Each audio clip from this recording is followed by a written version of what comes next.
Assalamu alaikum wa rahmatullahi wa barakatuh. Welcome to today's Friday Reflections on this, the early hours of Saturday morning.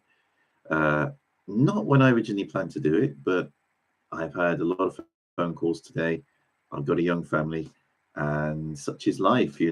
It's either I do it now or I do it later today, or I don't do it. And for me, not doing it is, as far as possible, not an option because this is something I've committed to. And if you commit to something, you should stick to it. That's the whole point of istiqomah. Istiqomah is you have steadfastness and you keep on going.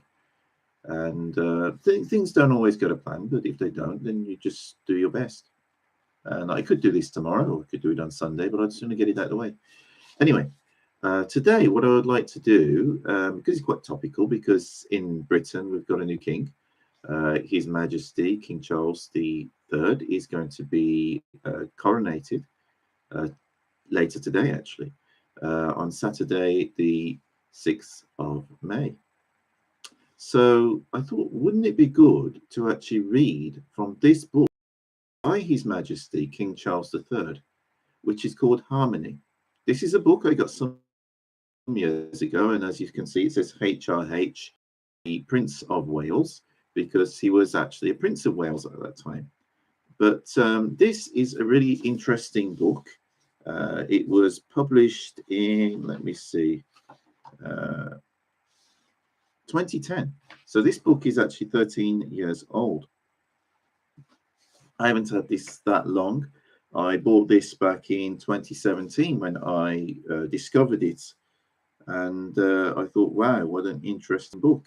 It's by His Royal Highness the Prince of Wales, or now His Majesty King Charles III, and Tony Juniper and Ian Skelly. The book is called Harmony, A New Way of Looking at the World. And I'm going to read from page 87. This is the chapter called The Golden Thread. And this is a beautifully illustrated book.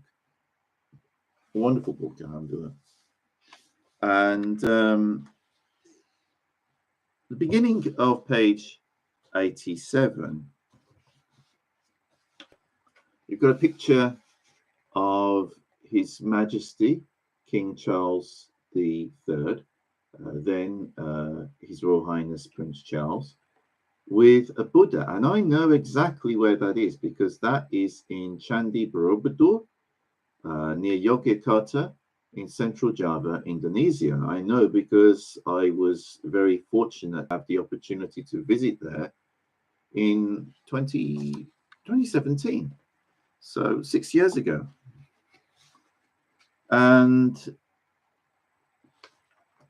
the beginning of the chapter starts with a quote by someone called John Dryden. From history, sorry, not from history, from harmony, from heavenly harmony, this universal frame began. From harmony to harmony, through all the compass of notes it ran, the diapason closing full in man.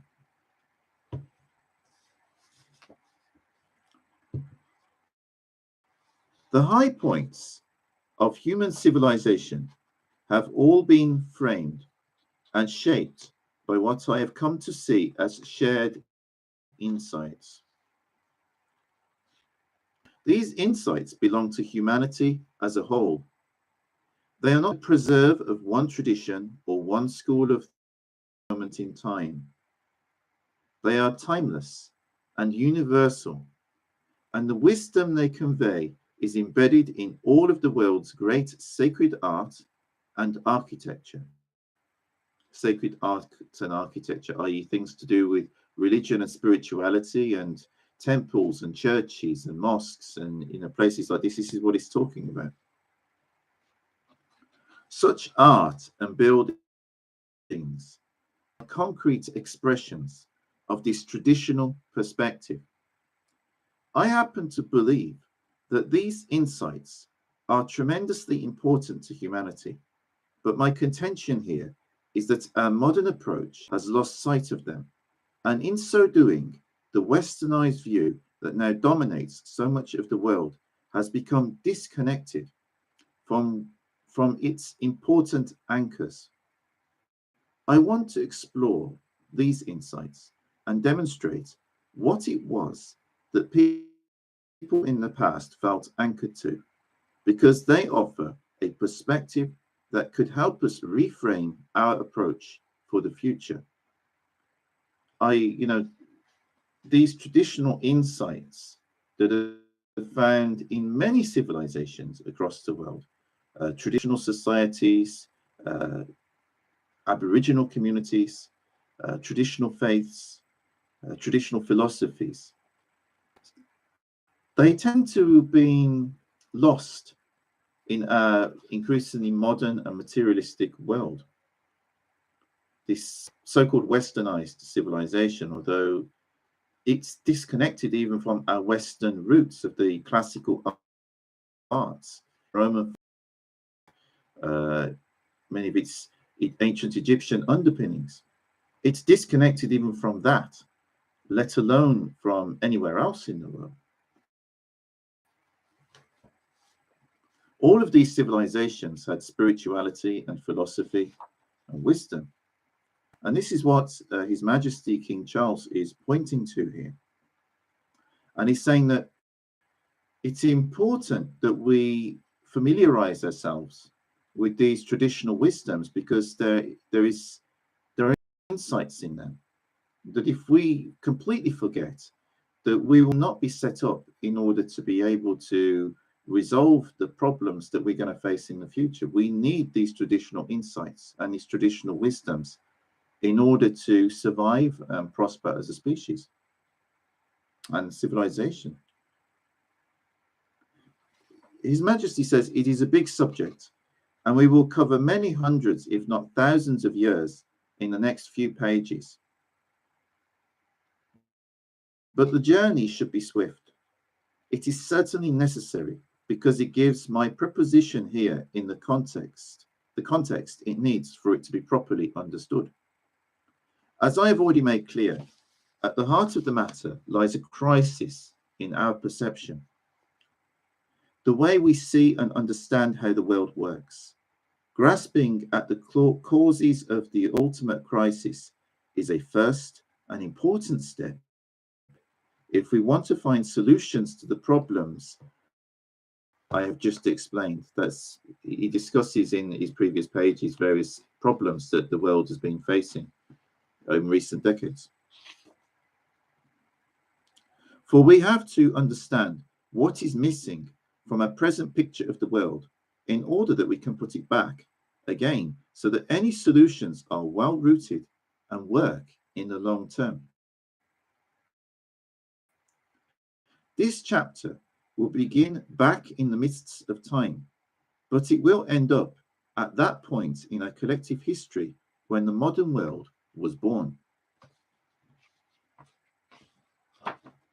That happened amid the complex turmoil in Europe in the 17th and 18th centuries.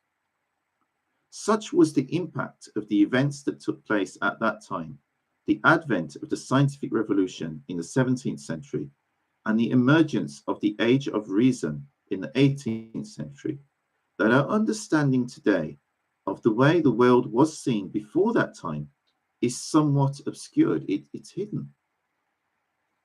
It is as if all that happened from the 17th century onwards built a very high wall so that only the tops of the trees are visible in the landscape beyond it.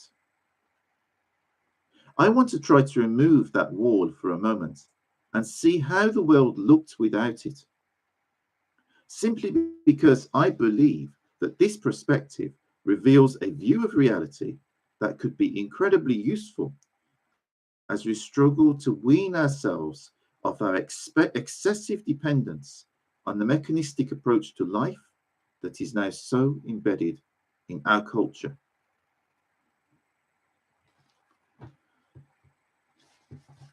So, what His Majesty is saying is that all of the advancements that happened with the development of the sciences, and the age of reason in the 17th and 18th centuries, that becomes so much the basis of everything since that time that what happened before it is largely hidden. And even when it's not, we're seeing those things before it through the eyes of people born in the last few centuries. In other words, most people now don't really have any understanding, even if they're reading books from that time, like the Quran and the Bible and, ancient philosophy books and stuff. Even if you read these books, if you just take like a cursory approach and don't study them in depth, you don't really understand what they're discussing before the past few centuries. Many people will not even understand past, going back a century or more. Such has been the change that's happened within human society and civilization. And of course, a lot of goods come from that. And His Majesty is not suggesting that we go back and we ignore all the good things that have happened. But he is pointing out that there is this like veil that all of these developments in the 17th and 18th century and all of that, how that changed how we think and how we approach things, it's created like a veil that we cannot see properly back in time how people understood things previously.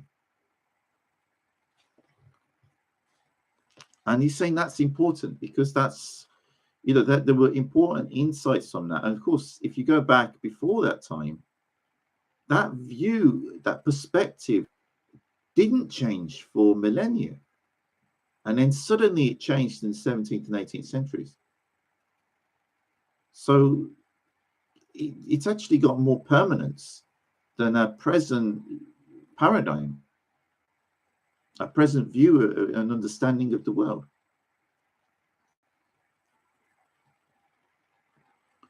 So to continue, to demonstrate this traditional perspective as it passed from one period of civilization to the next, I have arranged this chapter into 3 parts. In the first, I want to consider the most important elements of what I have called the grammar of harmony, as it was understood by ancient civilizations. It framed their entire understanding of life. This is necessary in order to provide a wide enough context for what the second part more specifically deals with, which is a graphic illustration of how the grammar of harmony really works. The grammar of harmony really works. How the language of patterns that are found throughout nature fit together and hold the very fabric of the material world together.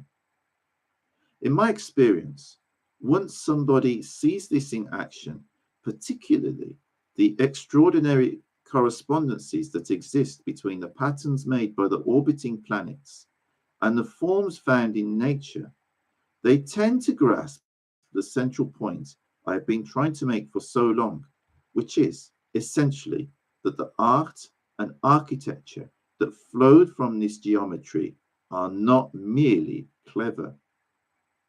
There is a profound symbolism at work that is as relevant today as it has always been.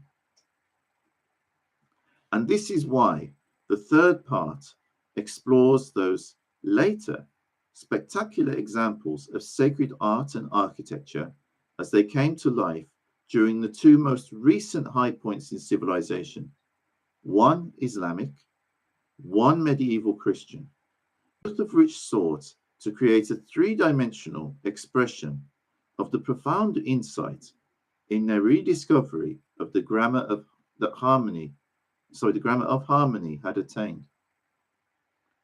Each piece of sacred art or architecture that we will explore was created according to the timeless principles of the grammar of harmony. They are all outward monuments in their times to the religious traditions in whose name they were made. But in each case, it is those timeless principles of harmony, balance, and unity that concern me here. That is why this is about more than only history. I want to unravel a portrait of those that lie at the very heart of life itself and give shape to things.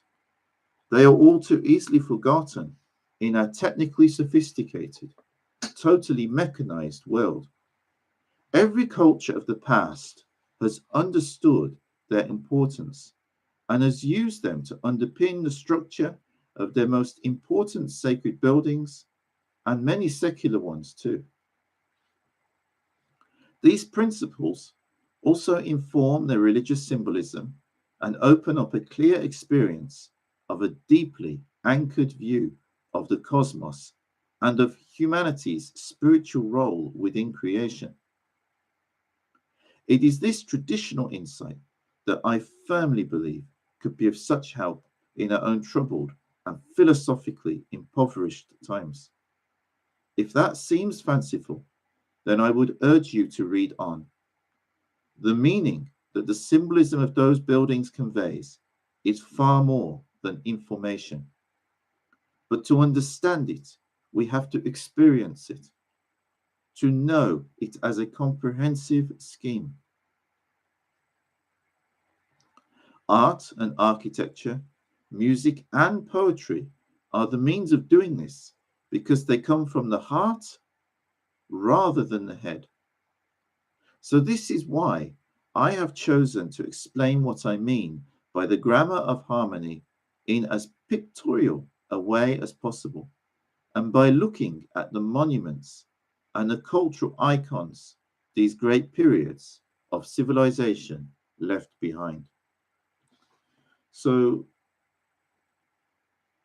His Majesty King Charles here is pointing to the patterns and geometry that are used within sacred and also traditional secular architecture for, like, if you look at old public buildings like town halls, even the Victorian train stations, and we go back even further, older buildings, as well as temples and sacred buildings, they are all built with sacred geometry. They are all built using certain patterns. It's like the symbol that we use in the Association of British Muslims, the eight-pointed star. The eight-pointed star is a symbol that is found, it's used by Muslims traditionally for a long time, but it's also found in other religious traditions, in other cultures, also in the actual structure of buildings and in patterns that you will see in those buildings. Also triangles and six-pointed stars, circles, octagons, certain shapes you will see again and again, and they repeat and repeat. And it's not coincidence. This is it deeply underpins how things work. Even if you look at the stems of plants, I don't know how closely many people look. You probably just think it's round, but if you look, some stems of plants are round, and some stems of plants are square, and you'll get other shapes as well. And often these stems in many of these perennial and annual plants, they're hollow, and yet they're strong because of the structure. So these are patterns that repeat themselves both in the natural world, also in the orbits that the planets make, and also in the buildings that we build, the traditional buildings, and the ones that tend to stand the test of time. So His Majesty continues, sacred geometry. Every great sacred building possesses an enigmatic beauty and the power to move us. It does this whether or not we happen to come from the culture that built it. Somehow the architecture strikes a chord in our hearts. We do not find it clever. It does not shock us or challenge our assumptions. As contemporary art sets out to do, it resonates and somehow harmonizes with our own human nature, so we feel that something is meant by it. again, this is something which, as a visitor to different churches, mosques, uh, ancient temples such as Borobudur and Prambanan in Indonesia, I've experienced this in different places. I know exactly what His Majesty is talking about here. Whereas if you look at modern concrete buildings, modern houses, you never feel that. Um, it doesn't have it in the same way.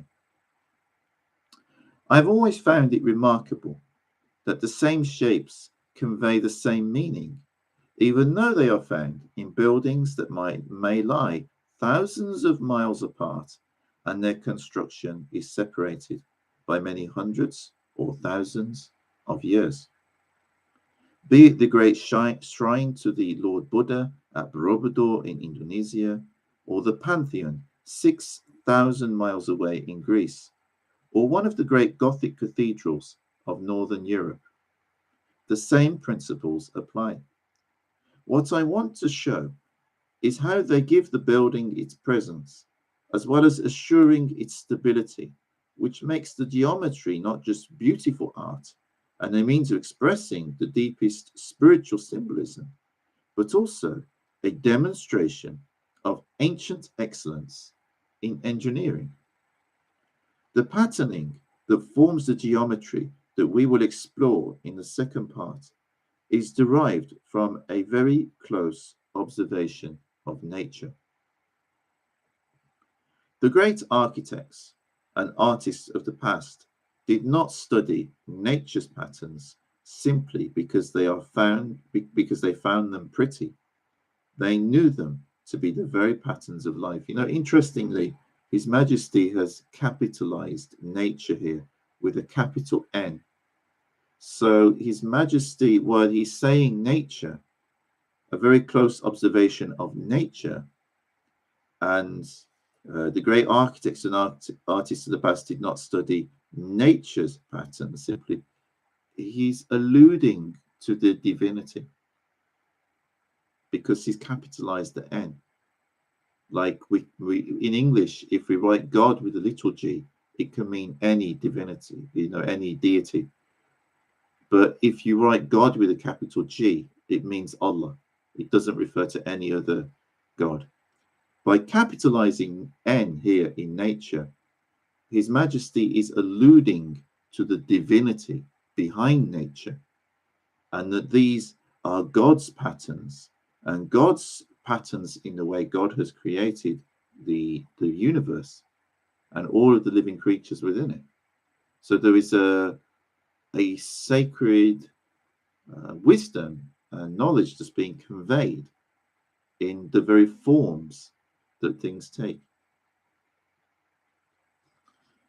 They are just as innate in us as they are in a tree.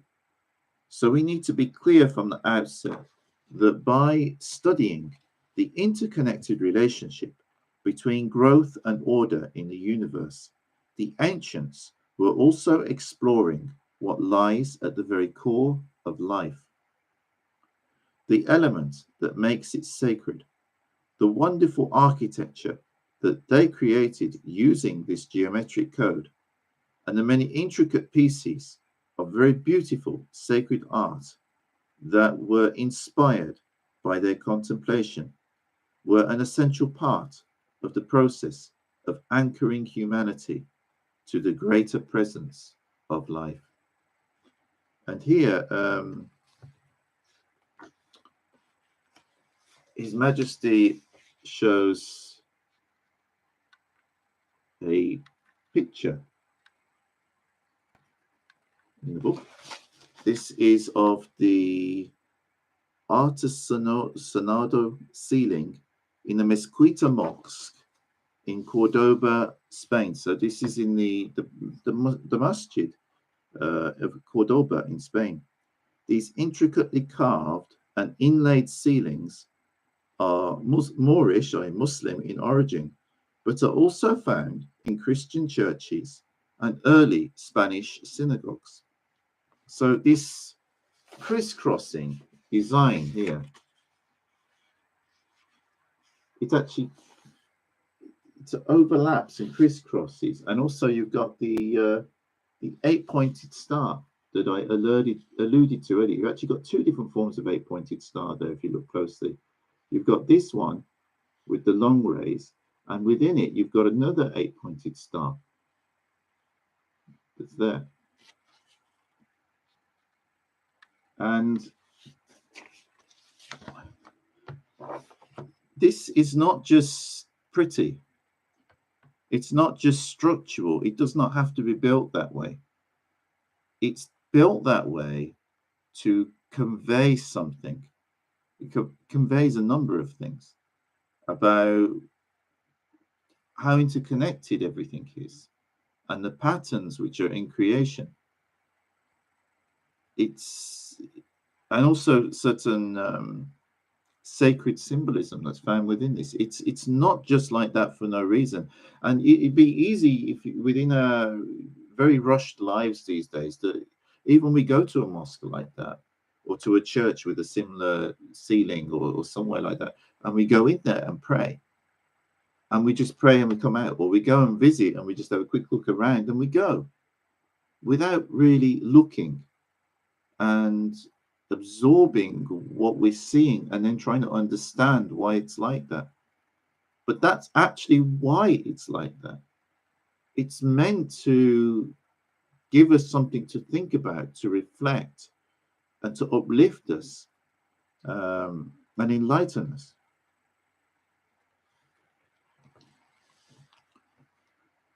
The journey that the transmission of these shared insights takes through human history twists and turns like a golden thread. It has never been immune to the conflicts the world has seen, so it is often to be found weaving precariously alongside the many horrors and atrocities that fill our history books. At the same at some periods in history, it falls into decline in one culture, only to be kept alive in another. There are even monuments when this golden thread of ancient understanding is to be found flourishing simultaneously in two cultures that might be at war with one another. Which has made me wonder if perhaps we might not call it a separate history of civilization altogether, one that has little concern for culture or national boundaries or even the politics of the day. Its priority, wherever it appears, is for what Coleridge somewhat calls the politics of eternity. Its purpose is to maintain meaning rather than to wreck it.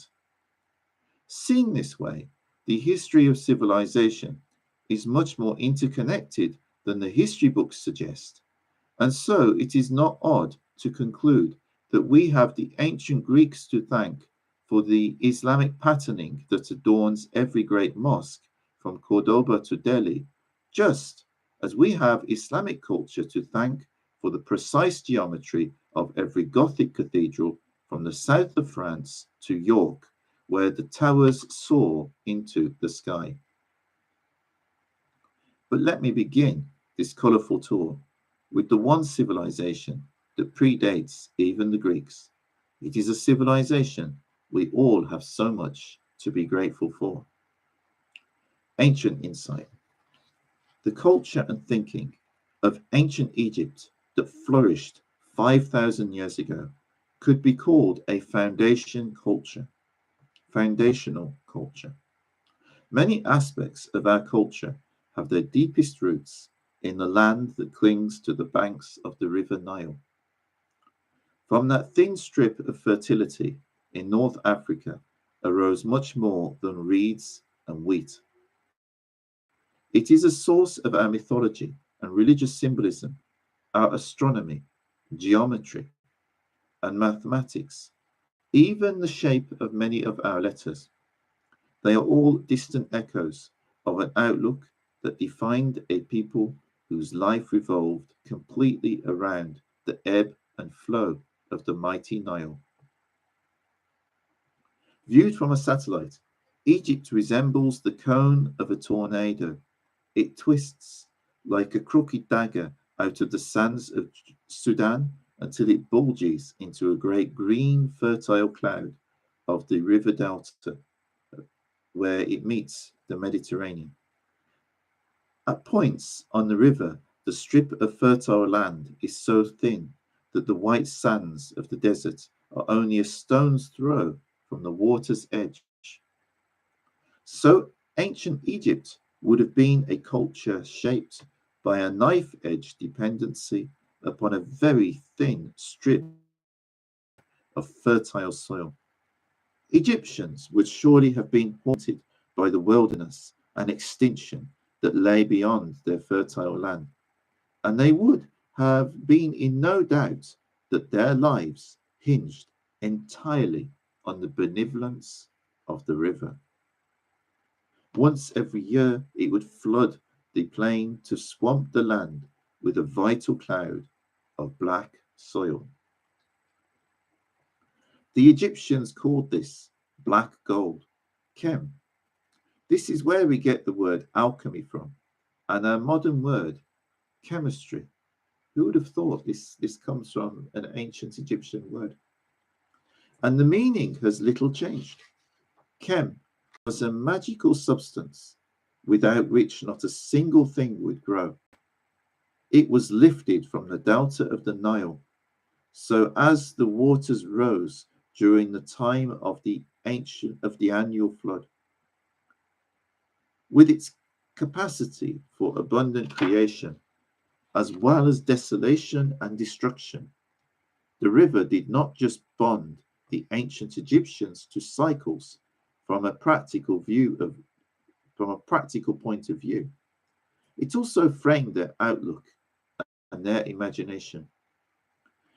The river's cycle was woven into their mythology so that their gods became symbols of the perennial struggle between the harsh forces of decay and those of benevolent renewal. The stories that arose from this process are so primordial that we still live with strong traces of them today. Just think of the Egyptian god Osiris, the hero sacrificed in a brutal execution at the turning of the year, who then miraculously rose from the dead to be put back together so that he could redeem the world with the life's vital force. Such myths are not fanciful stories. We would not be so drawn to them if they were. It may surprise you how often modern day stories conform to their patterns. The characters and costumes may have changed, but millions still flock to buy them, whether they be retold in the books of C.S. Lewis or J.R.R. Tolkien, whose stories have now been made into box office cinema hits, or more recently, the stories of J.K. Rowling or Philip Pullman that have captured not just children's imaginations, but their parents too. This is something which there's someone called Joseph Campbell, and he wrote a book called The Hero of a Thousand Faces. And he studied all kinds of mythologies and religions around the world, and also folk tales. And he found this very point that you will find many of the same patterns and many of the same stories. The names may change, but the patterns are there. The meaning, in other words, is there. It's just some patterns have changed. Also, this is something that, what's his name? Jung, he talked about this as well. The archetypes. All of these authors cleverly made the universal mythological patterns accessible in a contemporary way. What is less to the fore, though, is any intelligible explanation in simple terms as to what these universal myths actually mean and how they relate to our future survival. For that is the point of them. It is through their transmission, not just from one generation to the next, but from one culture to another, that the essential patterning in life is understood. It is a patterning that comes from a careful study of how nature's balance depends upon the limits that contain her unity and maintain her coherence. Coherence is another way of describing harmony, and the Egyptians understood how harmony worked.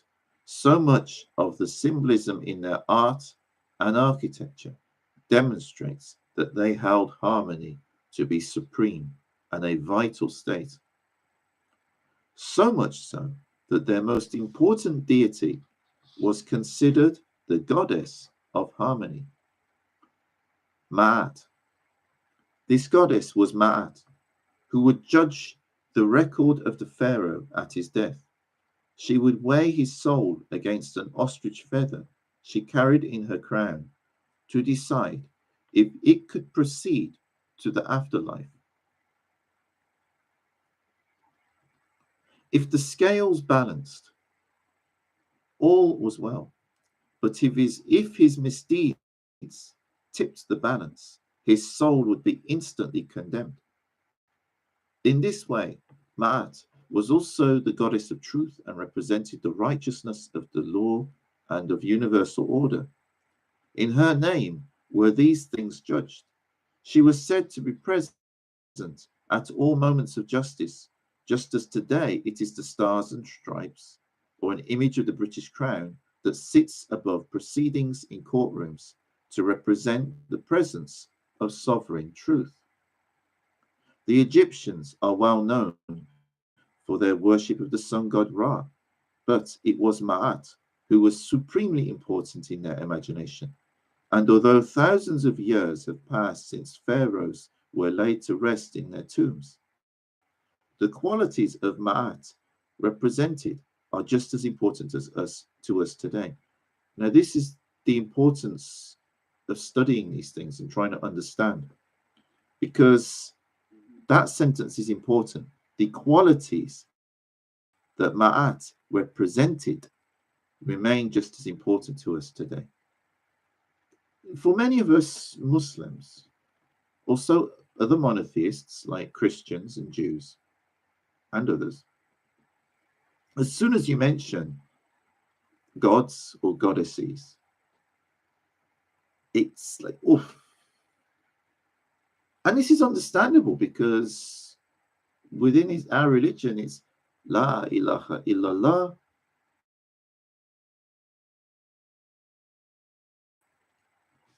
Also, the Jews, Shema Yisrael,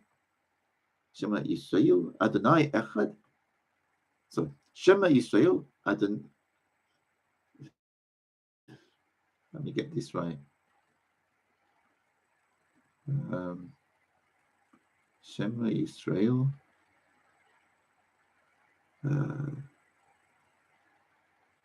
I forget. It's tired. Shema Yisrael. Hear Israel.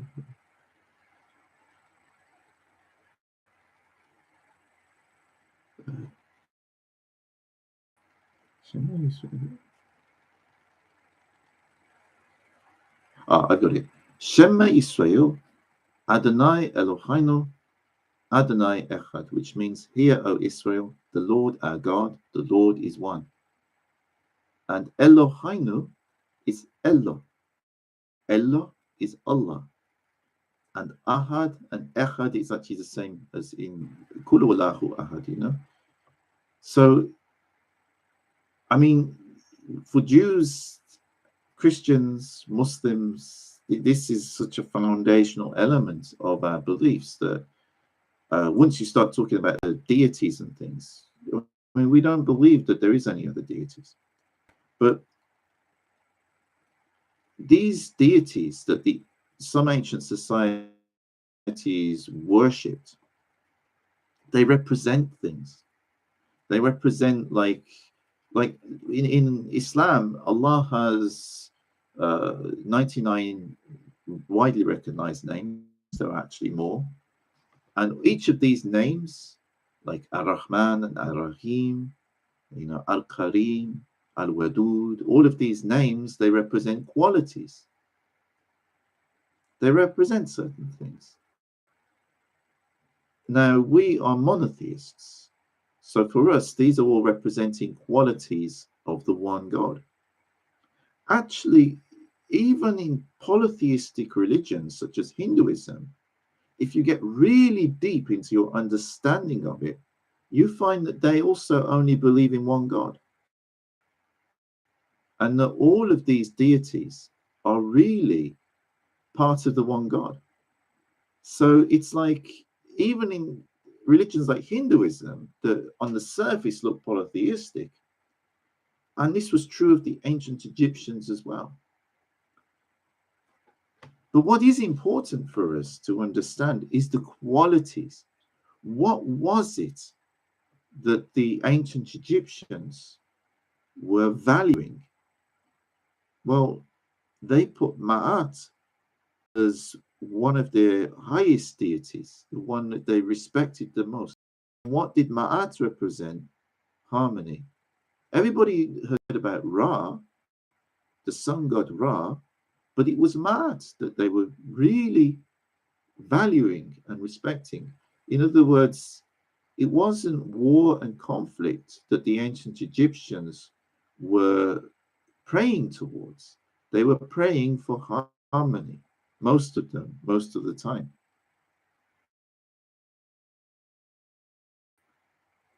And that's what His Majesty King Charles III was explaining here when he wrote this book 13 years ago.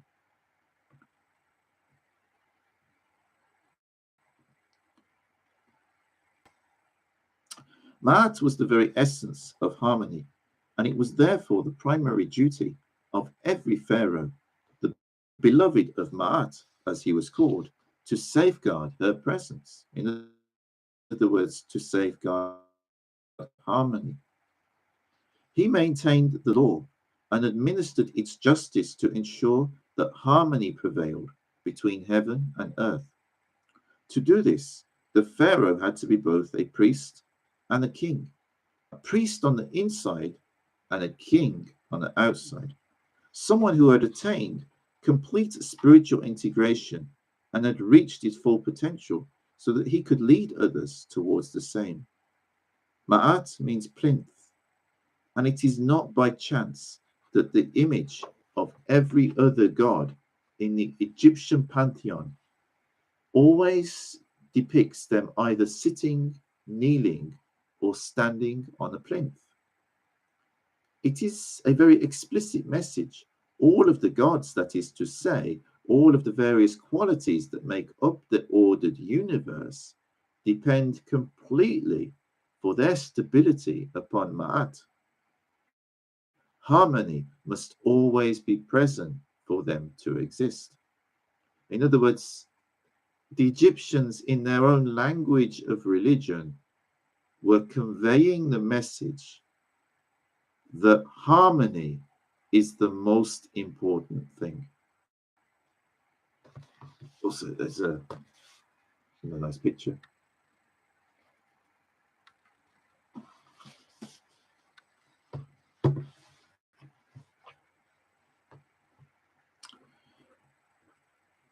This is not some mad idea dreamt up by a priest who had been sitting for too long in the sun.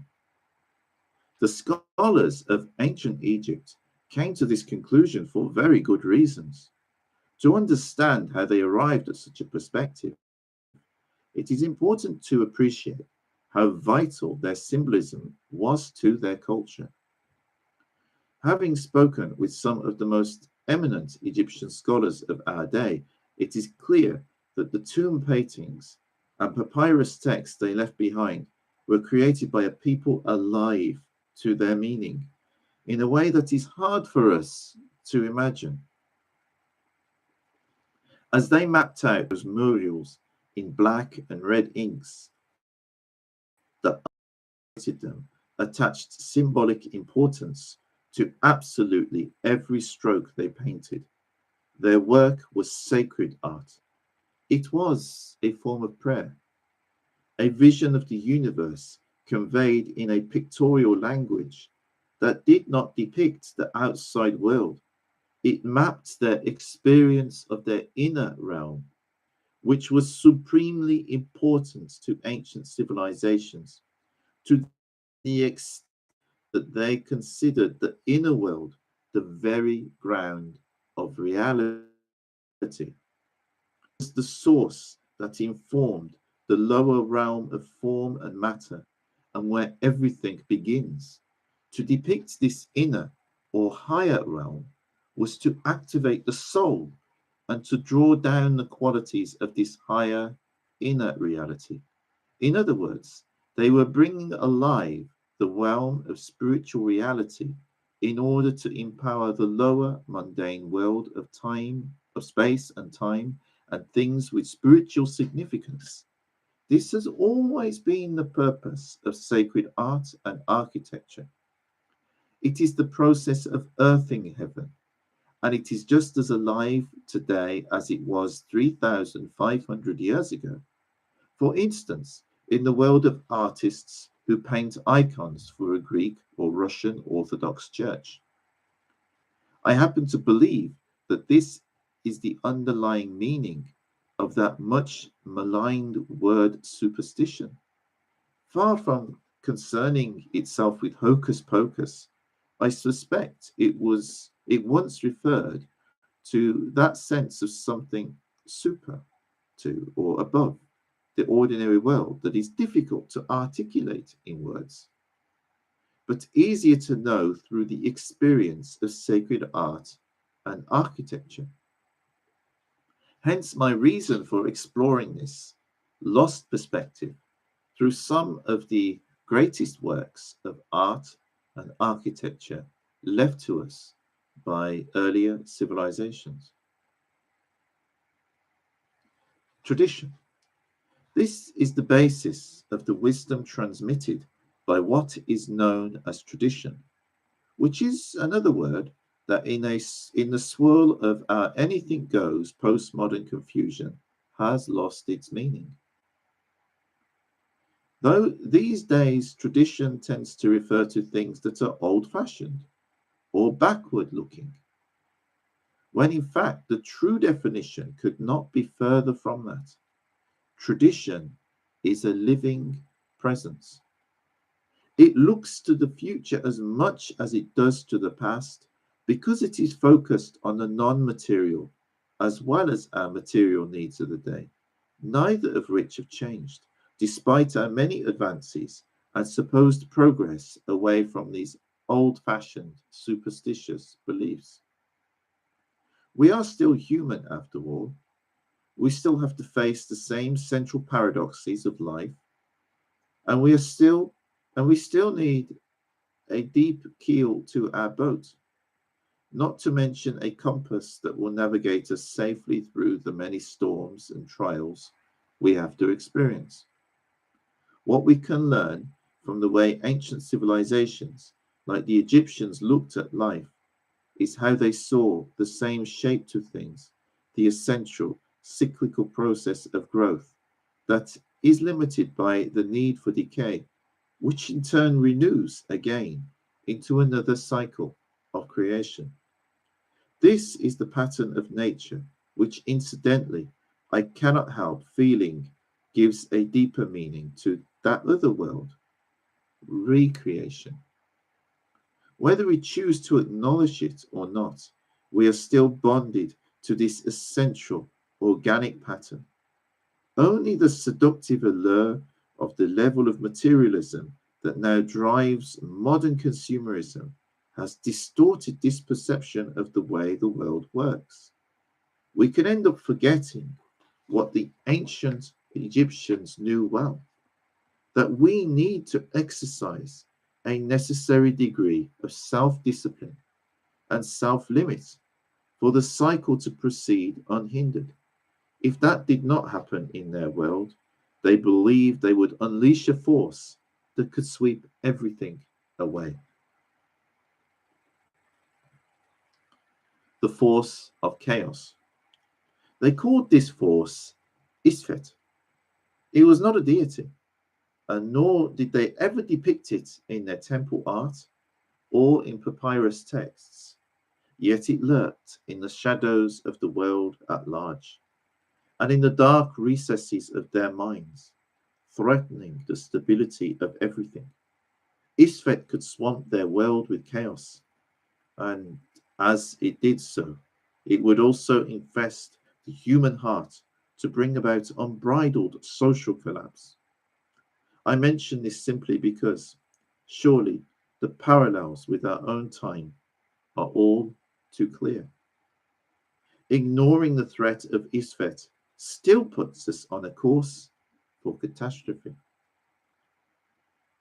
This is not to say that because they kept Isfet at bay and Ma'at happy, that life in ancient Egypt was somehow perfect and miraculously without conflict, crime, poverty, or suffering. Of course it was not. The history books are full of gruesome evidence of appalling massacres during that time. In fact, there is enough suffering in every chapter of world history to dismiss immediately the romantic idea that a certain historical period could ever be called a golden age. Life was harsh and short. Disease, starvation, or invasion could wipe out entire societies. And yet, there they are, these ancient artists and scholars, deeply alert to the foundational principles of harmony that have become so neglected in our own age with such devastating results. Eventually, the Egyptian civilization sank into the sand, but not its wisdom, which, in time, found itself forming the basis of a worldview promoted by one of the founding fathers of Western civilization. We know very little about the life of Pythagoras. He was born on a tiny island of Samos, one of the most fertile, and stayed there for 22 years, studying with and being initiated by the Egyptian priestly scholars.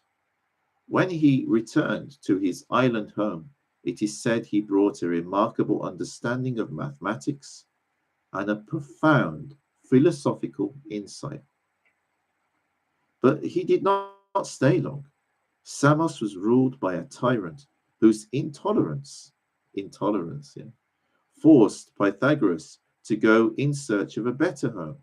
And so it was that he eventually settled in Croton, the present day Italian city of Crotone in Calabria, where he set about creating political reforms and, in effect, establishing a religious teaching community. Now, interesting point there. Pythagoras was clearly, after he went to Egypt and returned, one of the most educated and gifted people on Samos. And yet, he had to flee somewhere else because of intolerance, because of persecution. Again, this is, you could be talking about, situation today, or you could be talking about the ancient Hebrews in Egypt under that bad Pharaoh who persecuted them. Or you could be talking about the Yazidis in Iraq in very recent times, only a few years ago. Pythagoras' teaching was based upon the essential kinship of all living things. Yet he didn't just teach us Pythagoras' theorem. He was actually incredibly gifted, and he was quite religious. This is something that I never learned at school. This is something I learned many years later when I started reading about these things. Pythagoras' teaching was based upon the essential kinship of all living things. He is said to have insisted that his followers should be, like him, vegetarians. His disciplined approach to diet and nutrition surely qualify him to be one of the earliest known dietitians, because he linked healthy eating with a healthy mind, body, and spirit. However, It is the central cosmic importance he gave to to numbers which has always fascinated me.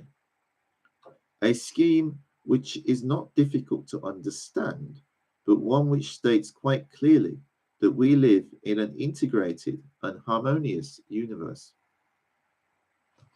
Pythagoras taught that there is a precise relationship between the arithmetic of number and the geometry of the physical space around us. In his view, chaos is ordered by number and nature is made up of precise numerical patterns. For Pythagoras, that meant the name of number went far beyond being a simple means of calculating quantity. Sorry, not the name of number, the nature of number went far beyond being simply a means of calculating quantity.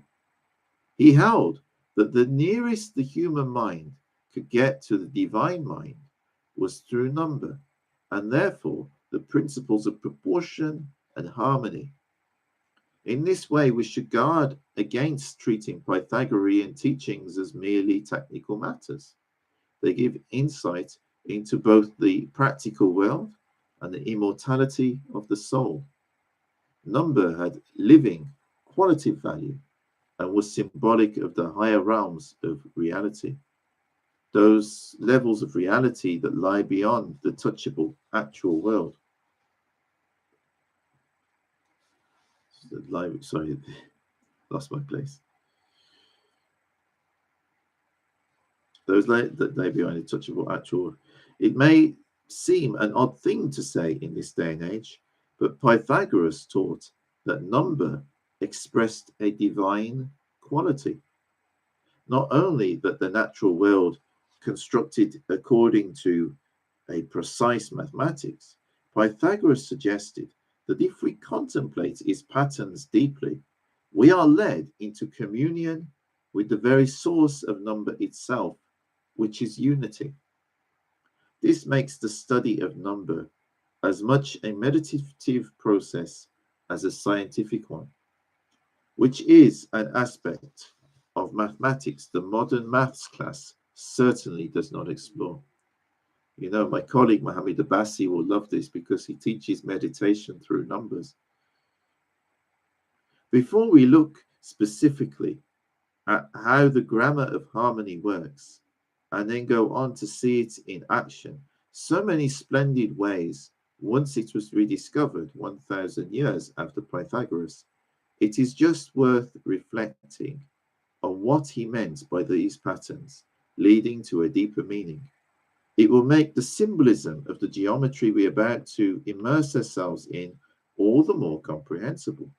Pythagoras considered that the first number represents the ultimate principle of unity.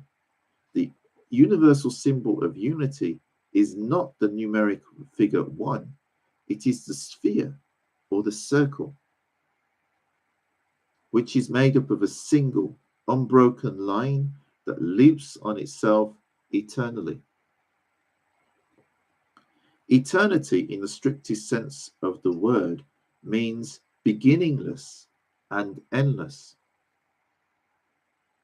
In Pythagoras' scheme, the second number is what happens once unity becomes more dynamic, once we get duality.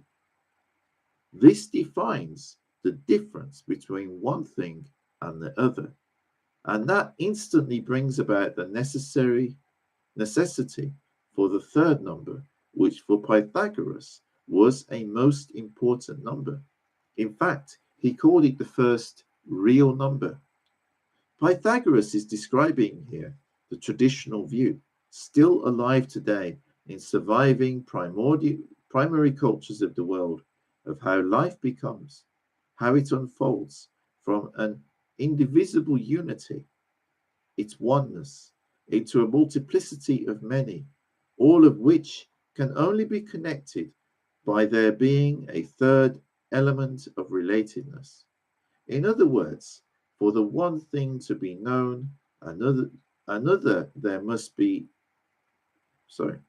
In other words, for one thing to be known by another, there must be a linking relationship, a ratio, or a joining together. The Greek word means joining together is harmonia, just like the ancient Egyptians and their concern for the goddess Ma'at, Pythagoras, and much of the ancient Greek world that followed him knew very well, without harmonia, there is no possibility of relationship between the one and the many, and therefore no possibility of unity and wholeness.